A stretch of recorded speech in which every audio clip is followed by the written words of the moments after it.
कहानी का शीर्षक है असली नकली की पहचान। एक लड़का अपने परिवार के साथ रहता था। उसके पिता जौहरी थे। एक दिन उसके पिता बीमार पड़ गए। धीरे धीरे उनकी हालत बिगड़ती गई और अंत में उनका निधन हो गया। पिता के निधन के बाद परिवार पर आर्थिक संकट आ गया। ऐसे में माँ ने घर चलाने के लिए बेटे को अपना एक कीमती हार दिया और कहा कि इसे अपने चाचा की दुकान पर दिखा देना, वे भी एक जौहरी है। इसे बेचकर जो पैसा मिलेंगे वो ले आना।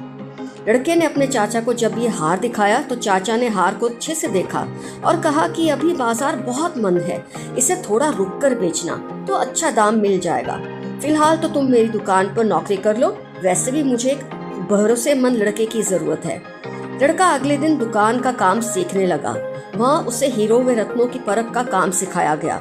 अब उस लड़के के घर में आर्थिक समस्या नहीं रही।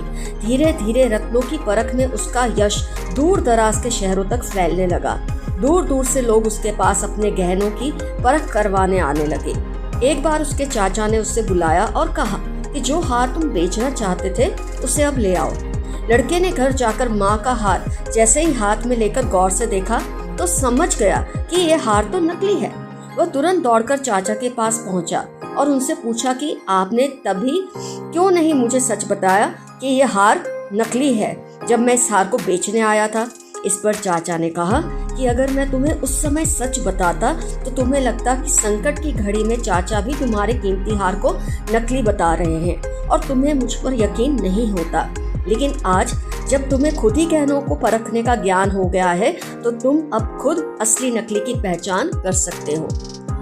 फ्रेंड्स, इस कहानी से हमें सीखने को मिलता है कि कभी भी शांत समुंदरों ने हुनरबाज नाविक नहीं पैदा किए। हुनर निखरता है सिर्फ कड़ी परिस्थिति